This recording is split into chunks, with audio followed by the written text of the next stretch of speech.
Καλησπέρα και από μένα. Μετά από αρκετό καιρό κάνω μια ομιλία στον Ορίωνα και χαίρομαι γι' αυτό. Σήμερα, όπως είδατε, το θέμα είναι σχετικά με τη πιθανότητα ύπαρξης ζωής και κυρίως νοήμονος ζωής στο γαλαξία μας και κατ' επέκταση στο σύμπαν. Η πρώτη διαφάνεια μας λέει τη σύνοψη, γιατί θα μιλήσουμε σήμερα.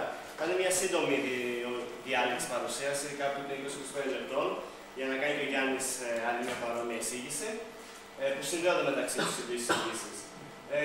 Το πρώτο πράγμα που θα πούμε συγκεκριμένα την εξίσωση Drake στη συνέχεια, που μας δίνει ένα ποσοτικό υπολογισμό ανάλογα με κάποιες παραμέτρους των πολιτισμών που ίσως υπάρχουν στη γαλαξία μας. Θα κάνω μια σύντομη ανάλυση των αστροφυσικών όρων της εξίσωσης και των κοινωνικών, παράλληλα σύμβουλο δεν το έχω γράψει, γιατί δεν έχει μόνο αστροφυσικούς όρους της εξίσωσης Drake. Και τις πιθανότητες που εξάγονται από αυτή την εξίσωση για την ύπαρξη εξωγενής ζωής. Η εξίσωση Drake, όπως είπα, θα πρέπει να μιλάω λίγο δυνατά λόγω του θορύβου. Άστατο. Η εξίσωση Drake, όπως προείπα, έχει σχέση με τους πολιτισμούς που υπάρχουν στη γαλαξία μας. Γιατί είναι αυτός που μπορούμε από αστροφυσικές μελέτες και παρατηρήσεις να εξάγουμε τα περισσότερα συμπεράσματα και να θέσουμε όσο πιο σωστά γίνεται τις παραμέτρους. Αυτό είναι μια καλλιτεχνική άποψη κατά τη γαλαξία μας, προφανώς γιατί δεν μπορούμε να. Αυτό είναι μπάρα όμως γαλαξία. Δεν μπάρα είναι αυτός όμως. Είναι ο δικός μας δεν μπάρα. Οι τελευταίες εξελίξεις τα τελευταία χρόνια αυτό δείχνουν ότι έχει δικό μας μπάρα. Μπράβο. Και περισσότερους βραχίονες από ό,τι νομίζαμε κάπου. Καλά, οι βραχίονες τελευταία ναι.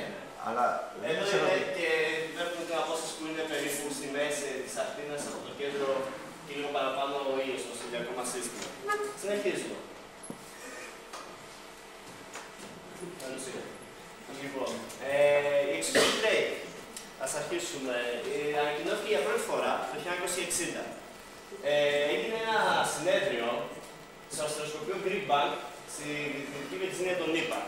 Το συνέδριο αυτό, η συνάντηση ήταν άτυπη, επειδή το συγκεκριμένο θέμα που θα συζητούσαν ήταν λίγο περίεργο για την εποχή και οι επιστήμονες φοβήθηκαν μην τους κοροϊδέψουν με τους επόμενες εβδομάδες κοινώς. Γιατί ήταν σχετικά με την εξωγήινη ζωή στην γαλαξία μας. Και μάλιστα δεν έκανε καμία ανακοίνωση πριν ούτε μετά τη συνάντηση. Παρόλο και πέρασε αρκετός καιρός ώστε να μας πούν τι συζήτησαν γενικά. Σε αυτό το συνέδριο έλαβα μέρος κάποια πολύ σπουδαία λαμπρά μυαλά της επιστήμης εκείνη την περίοδο και από πολλές επιστήμες. Ήταν χημικοί, ήταν κάπου 10-12 άτομα. Υπήρχαν εξέψεις προσωπικότητες, όπως ήταν ο Μέρβιν Κάλβιν, που είχε Νόμπελ Χημίας. Είχε μελετήσει την προέλευση της ζωής. Έλαβε μέρος ο Καρλ Σάγκαν, ο γνωστός αστροφυσικός, που δυστυχώς έχει πεθάνει το 1997, και κάποιοι άλλοι κύριοι, όπως ο Μόρισον και ο Κοκόνι. Αναφέρω αυτούς τους δύο συγκεκριμένα, θα μου επιτρέψει να μην επεκταθώ στους άλλους, γιατί αυτοί οι δύο με αυτούς αρχίζει η ιστορία της ΣΕΤΗ, της έρευνας για εξατερέστρια εκτός της γης νοημοσύνη. Αυτοί οι δύο κύριοι ήταν δύο νεαροί αστρονόμοι που το 1959 δημοσίευσαν ένα ιστορικό άρθρο στο περιοδικό Nature. Όπου όλοι τους κοροϊδεύσαν γι' αυτό. Ήταν οι πρώτοι αστρονόμοι που σοβαρά επισήμαναν την περίπτωση να υπάρχουν πολιτισμοί στο σύμπαν, νοήμονες, και επισήμαναν την πιθανότητα να θέλουν να επικοινωνήσουν με άλλους νοήμονους πολιτισμούς. Είπαν κιόλας για πρώτη φορά ότι είναι πιο εξελιγμένοι από εμάς. Κάτι που στην εποχή εκείνη το 1960 στη Συντηρητική Αμερική δεν άρεσε σε κάποιους κύκλους, θρησκευτικούς κυρίως. Λοιπόν, και μάλιστα ήταν οι πρώτοι και οι κυριότεροι, οι σημαντικότεροι που πρότειναν πώς θα μπορούσε να γίνει αυτή η επικοινωνία. Πρότειναν τα ηλεκτρομαγνητικά κύματα, τα ραδιοκύματα. Και μάλιστα προχώρησαν ακόμα περισσότερο. Κάναν τεράστια βήματα σκέψης αυτοί οι δύο αστρονόμοι, νεαροί αστρονόμοι. Είπαν ότι σε ποια συχνότητα να ψάξουμε. Και όπως ξέρει και ο Ζαφυρόπουλος που θα μπορούσε να πει περισσότερα, πρότεινε την συχνότητα εκπομπής του ατόμου του υδρογόνου, τα 1420 MHz ή τη γραμμή του 21 cm, όπως λέμε. Και από τότε αρχίζει η ιστορία της ΣΕΤΗ και αυτό το άρθρο, αυτές οι προτάσεις αυτών των δύο ανθρώπων έχουν μέχρι σήμερα σμιλεύσει όλο το πρόγραμμα SET. Όλα τα προγράμματα που έχουμε από τότε μέχρι σήμερα. Λοιπόν, σύμφωνα με την. Και σε αυτή την συνάντηση, οι αστροναύτοι έθεσαν το ζήτημα της εξωγήινης ζωής και συζήτησαν διάφορα πράγματα.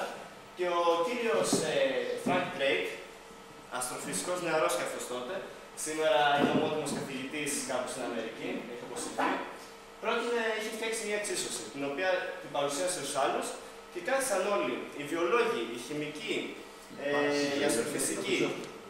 Έχω την εντύπωση ότι κάποιο λίγο χρόνια είναι στην ζωή ακόμα, Αντρέ. Ναι. Σίγουρα. Δεν είμαι και 100%. Γιατί κάτι. Νομίζω ότι είναι ερωτησία ακόμα. Δεν ξέρω, γιατί έχω την εντύπωση ότι μας άφησε χρόνο σχεδόν. Τώρα θα πω τι έλεγα όμως. Έλα, εντάξει. Αν την παρουσίαση και δούλεψαν όλοι μαζί και υπολογίσαν έναν από τους όρους. Σύμφωνα με αυτή την εξίσωση, υπολογίζεται ο αριθμός νη, όπως ονομάζεται, του παρθένου πολιτισμού στην γαλαξία. Ας προχωρήσουμε να δούμε για την εξίσωση. Και λίγο πιο γρήγορα. Μετά την εξαγωγή. Αυτή είναι η εξίσωση Drake, όπως λέμε. Drake. Frank Drake. Λοιπόν, έχει 7, υπάρχουν πολλές παραλλαγές. Οι βασικές που παρουσίασε ο Drake και υπάρχουν σήμερα είναι 7 παράμετροι. Όπου πρώτος, άρα είναι ο ρυθμός δημιουργίας αστέρων που δημιουργούνται στην γαλαξία μας κάθε έτος. Δεύτερο, το ποσοστό των αστέρων που χαρακτηρίζεται από πλανητικά συστήματα. Δηλαδή, τα αστέρια που έχουν γύρω τους πλανήτες. Τώρα, πετρόλαιος ή όχι, το βλέπουμε από τους άλλους παραμέτρους. Τρίτη παράμετρος, ποσοστό των παραπάνω αστέρων που έχουν πλανήτες σαν τη Γη. Πετρόλαιος. Λοιπόν, τέταρτη παράμετρος και πιο σημαντική, ποσοστό αυτών των πλανητών που βρίσκονται μέσα στην κατοικημένη ζώνη και μπορεί να αναπτυχθεί ζωή. Κατοικημένη ζώνη, όπως λέμε, σε αστροφυσική ορίζεται η απόσταση, μια ζώνη μεταξύ της μεγαλύτερης και της μικρότερης απόστασης που μπορεί η θερμότητα που εκπέμπεται από ένα άστρο δίνει τη δυνατότητα να δημιουργηθεί ζωή, να υπάρχουν κατάλληλες κλιματολογικές συνθήκες για την ανάπτυξη ζωής σε αυτόν τον πλανήτη. Πέμπτη, θα το πούμε και στη συνέχεια. Πέμπτη παράμετρος είναι το ποσοστό των πλανητών που έχουν νόημο ζωή. Λοιπόν, όπως θα καταλάβατε, ήδη οι 4 πρώτοι παράμετροι μπορούμε κάπως να τους ορίσουμε και να έχουμε κάποιους αριθμούς, κάποιες παρατηρήσεις. Από εκεί και πέρα αρχίζει να γίνονται λίγο, βάζουμε στη τύχη αριθμούς και κάνουμε, πώς θα το πω, απλά ό,τι νομίζουμε, δεν ξέρουμε σίγουρα. Η επόμενη παράμετρος, ποσοστό των πλανητών αυτών, τον οποίο οι πολιτισμοί έχουν αναπτύξει τεχνολογία για διαστικές επικοινωνίες.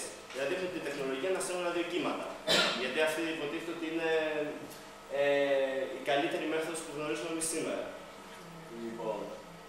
Και τελευταία παράμετρος, ο μέσος χρόνος ζωής ενός προηγμένου τεχνολογικά πολιτισμού, που από τη στιγμή που βρίσκεται σε θέση να επικοινωνήσει με τους άλλους πολιτισμούς, να στείλει ραδιοκύματα, μέχρι την αυτοκαταστροφή του.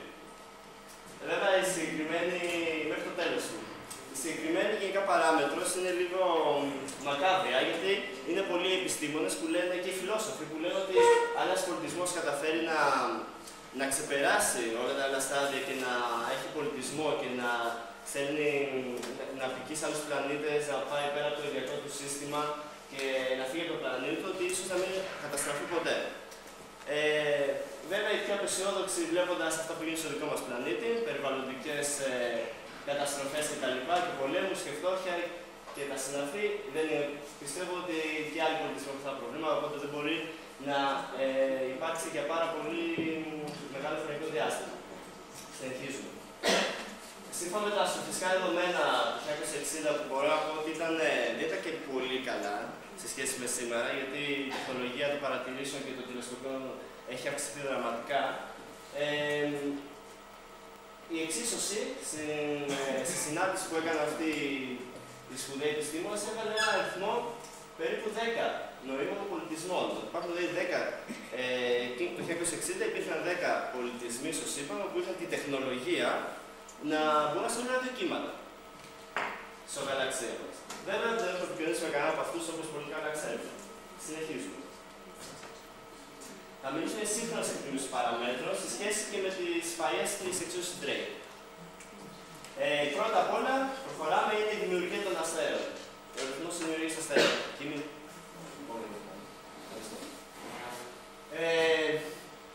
Ο Drake και οι υπόλοιποι είχαν δώσει περίπου 10 έως 20 λέγαν τότε, είχαν βάλει τη λιγότερη αισιόδοξη πρόβλεψη ότι υπήρχαν 10,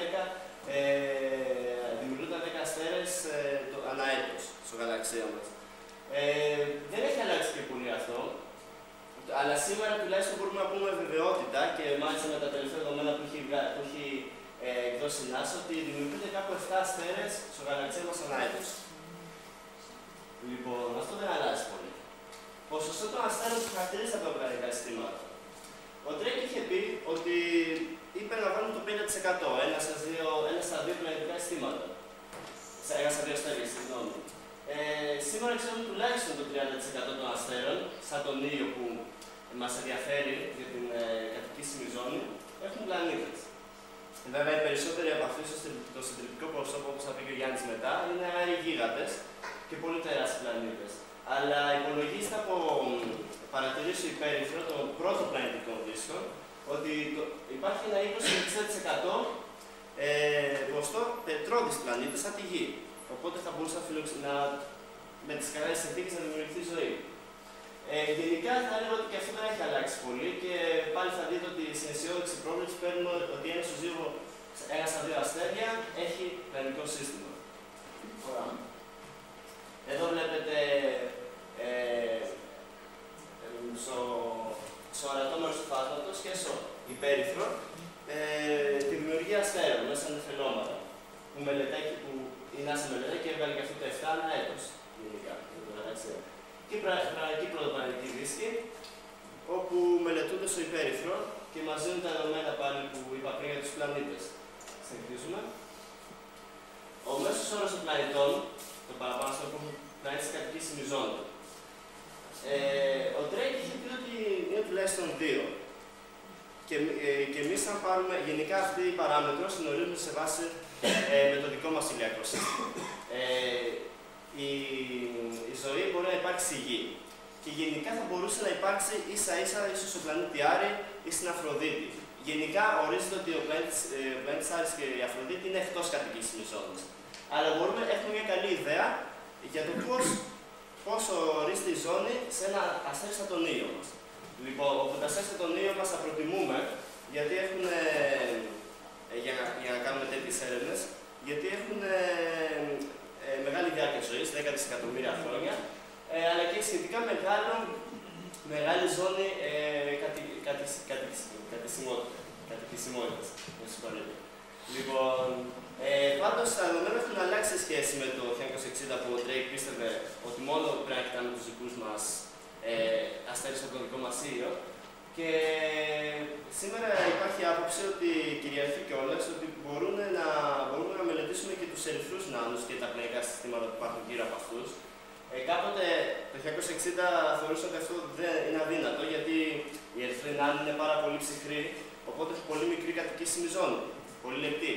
Αλλά αυτό έχει τίνει να αλλάξει σήμερα γιατί το μεγαλύτερο ποσοστό των αστεριών στο γαλαξία μας είναι ερυθροί νάνοι. Και είναι και πάρα πολύ σταθερά άστρα. Πολύ περισσότερο από ότι είναι ο δικός μας ήλιος. Από ότι είναι τα αστέρια τύπου G, όπως είναι ο ήλιος μας. Και γι' αυτό λοιπόν τα μελετάμε και αυτά και αφήνουμε πάλι το ίδιο αριθμό. Το διάγραμμα HR, ερυθροί νάνοι όπου είναι τα μικρά ψυχρά άστρα που μελετάμε και σαν τον ήλιο μας. Οι υπόλοιποι αστέρες, όπως είναι οι γαλάζιοι υπεργίγαντες και οι ερυθροί υπεργίγαντες, βγαίνουν εκτός μελέτης από τα διαστημικά παρατηρητήρια, διότι είναι αστέρια που καίνε πάρα πολύ γρήγορα το υδρογόνο τους, από 10 εκατομμύρια έως 100 εκατομμύρια χρόνια. Κάτι που θεωρείται από τους επιστήμονες, αστροφυσικούς και γεωλόγους ότι δεν επαρκεί για να δημιουργηθεί ζωή σε έναν πλανήτη, σύμφωνα με τις πιθανότητες και την εξέλιξη του δαρενού. Το θέμα στην προηγούμενη διαφάνεια. Ναι. Την προηγούμενη διαφάνεια. Καταρχάς, η πρώτη φράση δεν βγάζει νόημα, νομίζω. Γιατί? Διάφορα. Ποσοστό έπρεπε να λέει. Καταρχάς, αυτό ήθελα να ρωτήσω πρώτα. Όχι, εδώ δεν είναι το ποσοστό, λέω αριθμό. Ωραία. Και δεύτερον, είναι μέσος όρος πλανητών, λες πλανητών. Εσύ λες δηλαδή ότι το 2 είναι 2 πλανήτες σαν αστέρι. Αυτό είναι. Ναι, το προηγούμενο παραπάνω αστέρων που έχουν πλανητικά συστήματα. Ωραία. Γιατί μετά θέλω να μας κάνεις στην εξίσωση για στασιολογική ανάλυση, για να δούμε πώς είναι η... Όχι. Τι μπορεί να Αυτό δείτε. το πέρασμα αστέρι και προχωράω. Όχι, θέλω να το αποτέλεσμα, γιατί ας πούμε θυμάμαι, το πρώτο παράμετρος ήταν άρθρα αναχρόνια, σωστά. Η τελευταία ήταν χρόνια σκέτο. Μπορείς να το δεις στο τέλος. Ναι, άμα... Στο τέλος Τελεί της πραξούλες. θα βγουν αστέρια. Στο τέλος... Στα πλανήτες θα βγουν. Συγγνώμη, στα πλανήτες θα βγουν στο τέλος. Λοιπόν, αυτό είναι μια σημαντική αναπαράσταση της κατοικικής ζώνης. Ας πούμε αυτό που είπα, γιατί βλέπετε σε σχέση με αστέρες και πώς σε σχέση με πλανήτες, έχει τους δικούς μας πλανήτες, σε σχέση με έναν διαφορετικό αστέρα, αυτός είναι ο ήλιος μας. Βλέπετε ότι η κατοικική ζώνη είναι αυτή. Δεν περιλαμβάνει μέσα Αφροδίτη και Άρη. Και βλέπετε πώς μικραίνει σε έναν ερυθρό νάνο και πώς μεγαλώνει λίγο σε σχέση με άλλα αστέρια, τα οποία δεν είναι σταθερά και είναι πολύ γρήγορα τα καυσιμάτα. Συνεχίζω. Λοιπόν, έχεις δίκιο για αυτό που είπες, Άντρα, γενικά. Το ποσό των πλανητών στους οποίους μπορεί να κρυφτεί η ζωή. Ο Drake το είχε βάλει ένα. Ναι. 100%. Ναι, μπορεί, όχι, δεν είναι 100%, απλά είναι 0,01 πρέπει να είναι. Ναι. Απλά φαίνεται, κοίταξα από κάποιο που το ποσό και Παίζει από το 1 μέχρι το 10. Ναι. Από το 1. Ναι, μπορεί να είναι 1% αυτό. Είναι 1%. Μέχρι Σίγουρα, 10%. σίγουρα, Από το ναι. 1 μέχρι 10% παίζει. Ναι, ναι, είναι 1%. Ήταν μια αισιόδοξη πρόβλεψη και σήμερα γενικά έχει, όχι αποδειχθεί, έχουν βγει κάποια paper από κάποιους βιολόγους, πολύ πρόσφατα, που το διάβασα στο ίντερνετ, όπου λέει ότι η πιθανότητα αυτή είναι σίγουρα πάνω από 0,13. Δεν πέφτει λιγότερο κάτω από αυτή. Αλλά αυτό στηρίζεται καθαρά στα βιολογικά δεδομένα και στις γεωλογικές περιόδους και την εξέλιξη των ειδών στη γη. Κοιτάζω αυτό το ποσοστό. Μην με ρωτήσετε πώς ακριβώς το βγάζω, προφανώς δεν έκατσα να διαβάσω μελέτες τους και μπορώ να συνεχίσω. Λοιπόν, απλά σε αυτό, εντάξει, μια διαφάνεια, εντάξει, όχι τόσο σχετική, απλά να θυμίσουμε ότι για τη ζωή στην πρωτοπλανητική ατμόσφαιρα πλανητών χρειάζεται να υπάρχουν κάποια συγκεκριμένα συστατικά, όπως είναι το υδρογόνο, το νερό, το μεθάνιο, η αμμονία κτλ. Γενικά είναι τα συστατικά της ζωής. Πρέπει ο πλανήτης που είναι μέσα, ο πετρώδης πλανήτης που είναι μέσα στη κατοικήσιμη ζώνη, οπότε έχει τη σωστή θερμοκρασία και δεν είναι παγωμένος ή πολύ καυτός, να έχει και αυτά τα υλικά ώστε να υπάρχουν οι πιθανότητες να δημιουργηθεί ζωή. Και να προχωρήσουν σε οργανικά μόρια και συνέχεια να δημιουργηθούν πρωτεΐνες, νουκλεϊκά ουσία κτλ.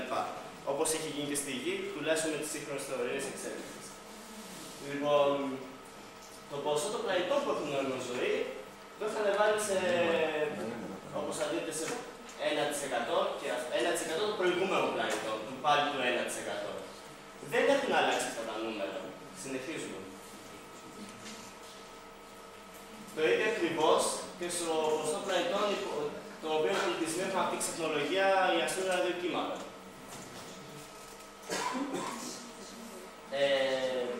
Και όπως θα δείτε και εδώ, ο μέσος όρος ζωής ενός προηγούμενου τεχνολογικά πολιτισμού, ο Drake το έχει βάλει στα 10.000 έτη και κυρίως λόγω της δικιάς μας εμπειρίας με το δικό μας είδος. Εδώ λοιπόν υπάρχει μεγαλύτερη γενικότερα σύγκρουση. Όπως είδαμε, οι τρεις πρώτες 4 παράμετροι μπορούν να οριστούν από παρατηρήσεις, αστροφυσική, γεωλογία, χημεία κτλ. Όμως, οι επόμενοι 4 είναι κυρίως κοινωνικές παράμετροι, οι οποίοι δεν μπορούμε να τους ορίσουμε. Ό,τι και να πούμε, δεν ξέρουμε, δεν έχουμε ενδείξει. Έχουμε μόνο το δικό μας πλανήτη, το δικό μας είδος. Και κάποιος θα μπορούσε να πει ότι ότι εξίσου Drake είναι μια βλακεία. Εγώ δεν πιστεύω ότι είναι. Είναι ένα εργαλείο και μειώνει αστρονομικά, ας πούμε, τους υπολογισμούς για το συγκεκριμένο ζήτημα. Εδώ πέρα, σε αυτή την παράμετρο, υπάρχει, ας πούμε, ένας κοινωνιολόγος, ο οποίος λέει, κάνοντας υπολογισμούς για την σύγχρονη ιστορία του ανθρώπου και τους πολιτισμούς που είχαν αυτοκρατορίες και έπεσαν, στη συνέχεια είχαν κάποιες άλλες κτλ. Λέει ότι υπάρχει κατά μέσο 400 χρόνια αντί για 10.000 έτη. Βέβαια, η αντίθετη άποψη λέει ότι αυτό δεν είναι σωστό, γιατί έπεσε ένας πολιτισμός, αλλά το ίδιο είδος συνέχισε, η τεχνολογία σώθηκε, η επιστήμη, η φιλοσοφία και τα γράμματα σώθηκαν και διασώθηκαν και συνέχισαν. Οπότε είμαστε ένα είδος και μπορεί και ένα άλλο είδος σε ένα άλλο πλανήτη να έχει την ίδια ακριβώς ιστορία με εμάς. Αφήνουν οπότε το 10.000 έτη. Αλλά θα δείτε και 50 έτη και 500 και 10.000 και 100.000 έτη στο συγκεκριμένο. Κάποιοι λένε γιατί να μην βάλουμε το 2 εκατομμύρια έτη, το οποίο είναι και είναι στην ουσία ο πρώτος μας πρόγονος που εμφανίστηκε στη γη σήμερα. Αλλά και αυτό δεν είναι, εγώ θεωρώ και αυτό δεν είναι σωστό. Θέλετε να πείτε κάτι? Ναι. Εσύ το αναφέρεις αυτό μόνο κοινωνιολογικά, μέχρι να αυτοκαταστραφεί ένας πολιτισμός, ή λαμβάνεις υπόψη παραμέτρους, π.χ. κάθε πότε μπορεί να πέσει ένα σώμα πολύ μεγάλο σε ένα Όχι, αυτό είναι κοινωνιολογικά, τελώς. Προφανώς αφήνουμε απ' έξω το να υπάρχει κάποια καταστροφή που υπάρχουν μελέτες. Γιατί οι παράγοντες γιατί να μην πούνε σε αυτή την παράμετρο, αλλιώς ποιο είναι το νόημα. Θα το ανέφερα βασικά αυτό. Υπάρχουν μελέτες που αυτός ο αριθμός αλλάζει επειδή βάζουν μέσα και τη πιθανότητα πρόσκληση ενός σώματος στο διάστημα. Μα άμα ψάχνουν την πραγματικότητα, γιατί να μην τη βάζουν, υπάρχει λόγο. Απλά αναφέρω αυτό που είναι το κυριότερο και θα δεις στην βιβλιογραφία. Αν δεν αναλύσουμε υπάρχουν πάρα πολλά. Θα το πω στο τέλος. Θα συνεχίσουμε. Έτσι πόση ώρα μιλάω. Πολύ. Όχι, είμαι ακριβώς. Λοιπόν, όπως θα δείτε εδώ, ο τελικός υπολογισμός.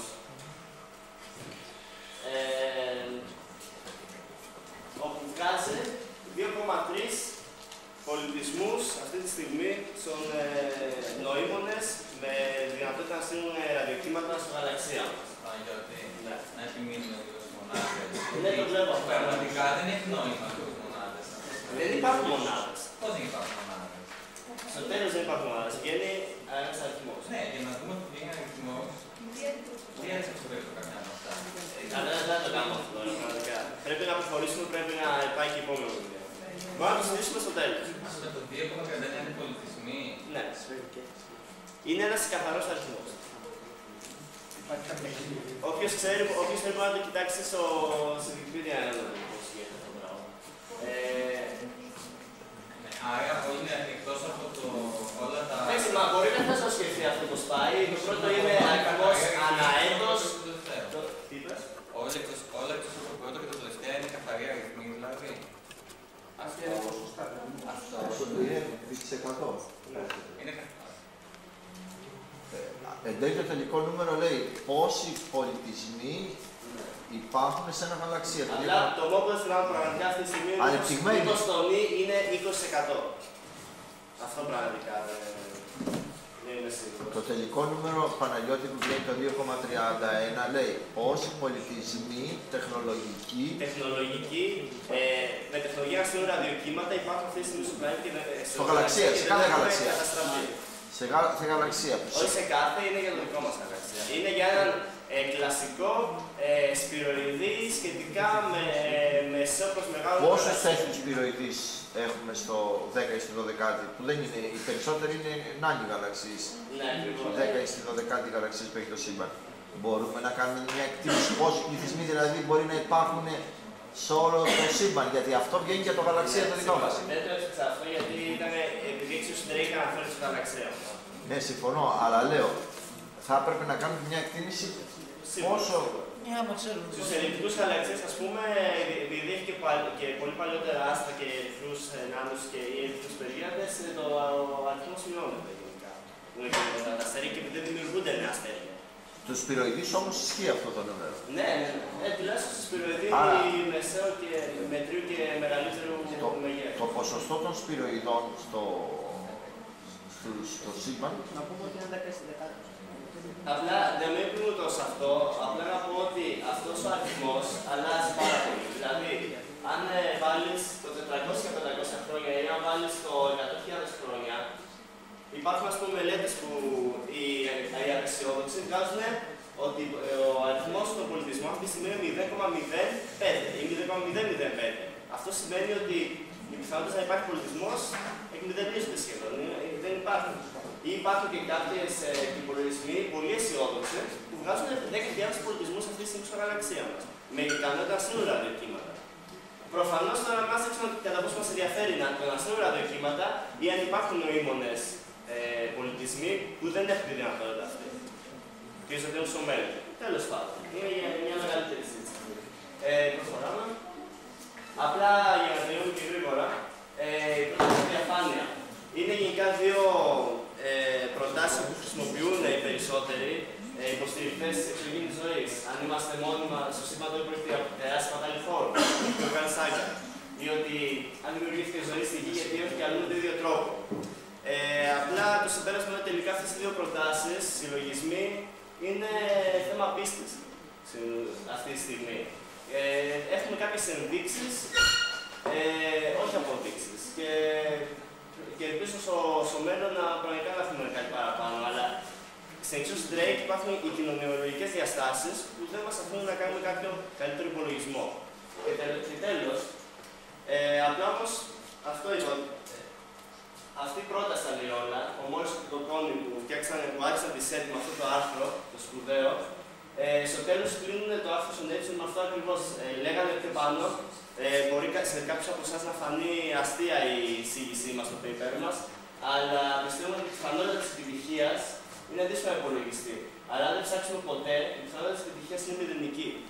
Και γι' αυτό πιστεύω ότι εγώ προσωπικά πρέπει να υπάρχουν τα προγράμματα SETI και ότι η ανακάλυψη ενός νοήμονος πολιτισμού θα είναι η μεγαλύτερη ανακάλυψη του είδους μας γενικά.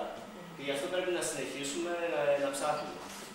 Και μπορεί ο Καρλ Σάγκαν και οι υπόλοιποι το 1960 να δώσανε χρονικό περιθώριο 30 χρόνων και αυτά τα 30 χρόνια έχουν περάσει, αλλά δεν έχει γίνει σωστή δουλειά και έρευνα και θα πρέπει να συνεχιστεί. Η βιβλιογραφία μπορείτε να δείτε και δικτυακές πηγές είναι αυτές, που μπορεί κάποιος να δει αυτό τώρα με τις οικουμενική οδοδείο που λέει και ο Ανδρέας, και εγώ πραγματικά δεν το πρόσεξα πάρα πολύ, γιατί πρέπει να είναι σύντομη η παρουσίαση. Τα δύο αυτά είναι πολύ στα ελληνικά. Και τέλος. Τώρα πιστεύετε.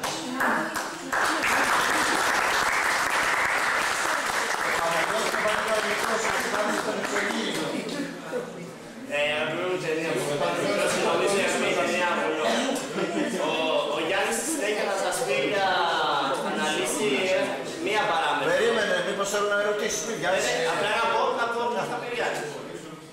Ο Γιάννης θα μιλήσει για μία από τις σημαντικές παράμετρους, γιατί είπαμε στο τέλος κλείνω ότι πρέπει να συνεχιστεί η εξερεύνηση, η μελέτη. Η μελέτη αυτή τη στιγμή προχωράει με κάποια διαστημικά παρατηρητήρια που ψάχνουν για πλανήτες. Εξωπλανήτες οι οποίοι μπορεί να είναι σε κατοικήσιμη ζώνη και να έχουν τις συνθήκες για ζωή. Αυτό θα αναλύσει ο Γιάννης αυτή τη στιγμή. Υπάρχει κάποια ερώτηση? Ορίστε, ο Γιάννης. Δεν θα πρέπει να υπάρχει κατώτερο όριο στην εξουσία. Το ένα. Εμείς. Αναφέρεται γενικά η εξουσία για το γαλαξία μας. Σωστό. Το ένα είναι σίγουρο. σίγουρο. Το ένα, δηλαδή το 0,05 δεν υπάρχει. Έτσι, σωστό. Ναι, αυτό το έχω πει κι άλλοι. Αλλά υποτίθεται ότι η εξίσωση Drake βγάζει εμάς. Είναι για όλη την υπόλοιπη γαλαξία. Δεν μπορεί να βάλει μας. Ναι, δεν γίνεται. Αφού είμαστε μέσα στη γαλαξία. Υπάρχει κάποια σύγκρουση γενικά. Το απίθανο λοιπόν, το έχουμε πει επανειλημμένα, το απίθανο της δημιουργίας ζωής από την γη γίνεται πιθανό με τα άπειρα πειράματα. Και η φύση έχει κάνει άπειρα πειράματα. Και η πιθανότητα πλέον έγινε ένα. Ξαφνικά, ενώ ήταν στην ουσία 0 να εμφανιστεί ζωή από ήλιο.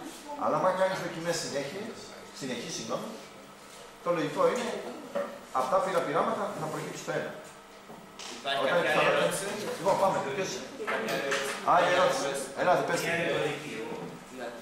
Μέσω αυτή τη στιγμή υπάρχουν 2,31 η ρητορική ερώτηση. Τι σημαίνει αυτή τη στιγμή για τους σύλλογους? Πολύ σωστά αυτό.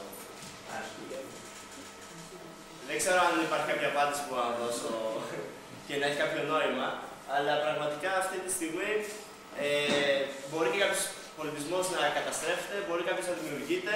Το θέμα είναι ότι με τα ραδιοκύματα, άμα είναι πέρα από 3, 4, 5, 10 έτη φωτός, δεν μπορούμε να επικοινωνήσουμε μαζί τους εύκολα. Και αν υπάρχει στην άλλη άκρη του γαλαξία αυτή η 2,3 διασκορπισμένες στις άλλες άκρες του γαλαξία, δεν θα επικοινωνήσουμε ποτέ μαζί τους. Και δυστυχώς δεν ξέρω αν έχει νόημα να ψάχνουμε. Αλλά θέλω να είμαι αισιόδοξος γενικά. Κάτι άλλο, Γιάννη? Λοιπόν, βασικά αυτή η έκθεση που μας είπες τώρα, τόσο από ό,τι φαίνεται και επειδή είχε κάποιες λίγες παραμέτρους ουσιαστικά, ήταν λίγο χοντρική. Ναι. Χοντρική πάνω κάτω. Εκτός αν δω κάποια παραμέτρη, πιστεύω ότι είναι λίγο παραφουσκωμένα τα νούμερα ή κάποιες αντίστοιχα πολύ μικρότερες πιθανότητες αντίστοιχα. Π.χ. Κοίτα, οι 3-4 πρώτες έχουν αρκετά καλά στατιστικές μελέτες. Οι υπόλοιπες που έχουν και η κοινωνική διάσταση και δεν μπορείς να εξορίσει. Είναι πολύ περίπου εκεί. Και επίσης κάτι άλλο. Βάζουν τη χαμηλότερη, βάζουν 1% ή 0,5%. Να παίρνουμε ένα κάτω όριο δηλαδή. Ναι, παίρνουν το 1%, ότι το 100 έστω ένας. Άμα δεν βάλουμε ούτε αυτό, τότε δεν θα βγάλει τίποτα εξίσωση. Και κάτι άλλο. Ή θα βγάλουμε μόνο πόσοι πλανήτες βραχώδεις μπορεί να δημιουργήσουν ζωή. Υπάρχει και αυτό. Κάτι άλλο. Τόσο από υπάρχουν οι κατάλληλες συνθήκες. Π.χ. στη Γη υπάρχουν οι κατάλληλες συνθήκες για τη δημιουργία ζωής εδώ πέρα. Όπως την ξέρουμε εμείς δηλαδή. Μπορεί να υπάρχει κάπως αλλιώς ζωή, πρέπει να μην την ξέρουμε. Μπορεί να μην φανταστούμε εμείς. Σύμφωνα με όπως μπορούμε να φανταστούμε εμείς τη ζωή, δηλαδή από το περιβάλλον μας, γνωρίζουμε από βιολογική σκοπιά το περισσότερο, ότι ένα κύτταρο π.χ. από την κυταρική θεωρία ξέρουμε ότι προϋπάρχει από προηγούμενο κύτταρο. Δεν μπορεί να δημιουργηθεί από το πουθενά δηλαδή. Δηλαδή οι συνθήκες για να δημιουργηθεί η ζωή, να αρχίσει ένα κύτταρο να δημιουργηθεί, είναι ακόμα μυστήριο. Δεν το έχουμε εμείς αυτό πώς γίνεται. Κοίτα, ανέφερα πολύ γρήγορα στην διαφάνεια αυτό και είχαμε κάνει μια ομιλία πέρσι για τη δημιουργία από τη μεσοαστρική ύλη. Δεν ισχύει αυτό ακριβώς που λέει. Δηλαδή κάπου πρέπει να δημιουργήθηκε. Αυτή τη στιγμή υπάρχει θεωρία που λέει ότι υπήρχαν κάποια συγκεκριμένα στοιχεία, όπως είπα, νερό, αμμονία, μεθάνιο κτλ. Που με τις ηλεκτρικές εκενώσεις και την ηλιακή και κοσμική ακτινοβολία δημιουργούνται από τη τύχη, μηχανισμός πιθανότητων. Τύχη, τα πρώτα αμινοξέα και μετά τα πρώτα σιγά σιγά φτάνουν στα πρώτα κύτταρα. Δηλαδή, οι πρώτες νουκλεϊκές βάσεις. Το εργαστήριο έχουν φτιάξει από ανώτερες ουσίες κύτταρο. Ναι, έχει γίνει αυτό. Είναι το πείραμα του Μίλλερ από το 1930. Κύτταρο δεν έχουμε φτιάξει, έχουμε φτιάξει όλα τα υπόλοιπα. Οργανικές ουσίες έχουμε φτιάξει. Όλα. Από όλα τα έχουμε φτιάξει στο εργαστήριο με αυτή τη μεθοδολογία είτε των εκενώσεων των ηλεκτρικών είτε των περιοδών, ακτινοβολιών κλπ. Δεν έχουμε φτιάξει το εργαστήριο κύτταρο. Προφανώς. Αλλά πρέπει να κάνεις εκατομμύρια πειράματα, όπως έκανε και η φύση. Άρα δεν έχουμε κάνει ακόμα τα δισεκατομμύρια πειράματα που έκανε η φύση. Άμα τα κάνουν, τότε θα μιλήσουμε πάλι. Πάντως, όλα τα μυστήρια, συγγνώμη, ένα δευτερόλεπτο. Το έχουμε πει και σε άλλες ομιλίες, γιατί έχουμε κάνει κατά καιρούς διάφορες τέτοιες ομιλίες και Γιάννη, εσύ δεν ήσουν παρόν, επειδή δεν μας γνώριζες. Λοιπόν, εμείς έχουμε μιλήσει εξονυχιστικά για τα φαινόμενα της ζωής εδώ πέρα, θα μπορούσαμε να πούμε, και έχουμε κάνει και φιλοσοφικές προεκτάσεις πάνω στο φαινόμενο της ζωής. Έχουμε εξηγήσει επανειλημμένα ότι όλα τα έχει ερμηνεύσει η επιστήμη. Όλα.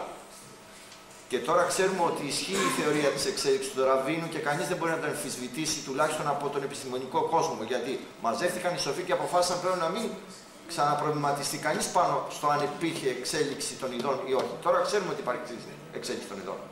Το έχουν βεβαιώσει με τη σφραγίδα τους όλοι οι σοφοί του κόσμου. Αν θες να το πας εναντίον τους, πήγαινε. Οποιοςδήποτε μπορεί να πάει. Εντάξει. Το θέμα είναι πώς δημιουργήθηκε το πρώτο κύτταρο. Το πρώτο κύτταρο δεν πρόκειται ακόμα να ξέρουμε πώς δημιουργήθηκε. Κάνουμε χίλιες μερικές υποθέσεις και ξέρουμε ότι όλα φαίνεται να ξεκίνησαν από το RNA και μετά να έγινε το DNA, ο μηχανισμός αντίγραφης. Αυτό είναι σίγουρο. Αλλά η ζωή είναι τόσο παράξενη που ακόμα και σήμερα προβληματιζόμαστε να την ορίσουμε την ζωή. Γιατί ακόμα και πρωτεΐνες εμφανίζουν φαινόμενα ζωής τα οποία δεν μπορεί η επιστήμη να το καταλάβει. Πώς μια πρωτεΐνη όταν ενσωματώνεται μέσα σε ένα κύτταρο δίνει εντολή να πολλαπλασιαστεί αυτή η ίδια πρωτεΐνη. Τι είναι αυτό που ενεργοποιεί την πρωτεΐνη και γίνεται ζωντανός οργανισμός μέσα και δίνει εντολή να πολλαπλασιαστεί η ίδια πρωτεΐνη τη στιγμή που δεν είναι ζωή η πρωτεΐνη, για όνομα Θεού. Κι όμως έχουμε δει τόσα φαινόμενα παράξενα όπως ήταν η σπογκώδης κεφαλοπάθεια, η οποία προέρχεται από ένα prions, όπως τα λέμε. Κάτι ουσίες οι οποίες είναι. Όχι ζωή δεν είναι, τίποτα δεν είναι, μεταξύ ζωής και ύλης. Κάτι δηλαδή το οποίο είναι μια χημική ένωση στην ουσία, άμα το φιλοσοφήσει. Κι όμως αυτή όταν ενσωματώνεται μέσα στο DNA οργανισμών ή στο RNA, δίνει εντολή, εγώ είμαι βασιλιάς, διευθύνω, κουμαντάρω, τελειώνουν όλες οι άλλες εντολές, θα παράγεις τώρα εμένα και τίποτα άλλο. Κύριε Πρόεδρε, απλά να πω δύο πράγματα για να θέσουμε στο Γιάννη. Είναι η συζήτηση ατελείωτη πάνω σε αυτό το θέμα. Πάντως το κλειδί είναι ότι όλα έχουν γίνει στο εργαστήριο εκτός από το πρώτο κύτταρο. Ακόμα εκεί πέρα χωλένουμε. Δεν το έχουμε κάνει. Το πείραμα του Μίλλερ που ανέφερα πριν, πραγματικά έχουν βάλει χίλια από το 1920 μέχρι σήμερα αρκετές φορές και έχουν προσπαθήσει να παραστήσουν την πρωτοπλανητική ατμόσφαιρα της Γης μέσα στο εργαστήριο. Με τις ουσίες που είπα πριν και ρίχνοντας ακτινοβολία, κάνοντας ηλεκτρικές εκενώσεις, όπου όπως πιστεύουμε ήταν η αρχή ατμόσφαιρα της Γης. Και δεν περίμεναν κάτι, αλλά από το τίποτα, από το ανόργανο, δημιουργήθηκε το οργανικό. Λοιπόν, οπότε αυτό κάτι δείχνει ότι μπορεί να γίνει. Αυτό είναι σίγουρο. Οπότε σε κάθε πλανήτη που μπορεί να έχει την ατμόσφαιρα της Γης. Και το δεύτερο, και το πολύ σημαντικό που το ξέχασα, είναι και το είπες εσύ, ότι η εξίσωση Drake και όλη αυτή η ζήτηση που γίνεται και βάζουμε τους αστροφυσικούς αυτούς όρους και τους κοινωνικούς, έχουν σχέση με τη ζωή όπως εμείς τη βλέπουμε. Είναι εντελώς ανθρωποκεντρικό. Δηλαδή, λέμε κατοικήσιμη ζώνη ή λέμε πλανήτης Πετρόδης. Είναι καθαρά η ζωή που ξέρουμε εμείς οι άνθρωποι. Μπορεί να υπάρχει ζωή, όπως έλεγε ο Σάγκαν, στο πλανήτη Δία, κάτι τεράστια μπαλόνια που να αιωρούνται, ας πούμε. Ή να είναι σε πλανήτες με ψυχρές θερμοκρασίες ή με πολύ θερμές και μεγάλες πιέσεις. Οπότε μπορεί να είναι πολύ παραπάνω αυτοί οι πολιτισμοί και να είναι εντελώς διαφορετικά όλα από αυτά που γνωρίζουμε. Αυτό. Ευχαριστούμε που ακούσατε και συγγνώμη που σας κούρασα.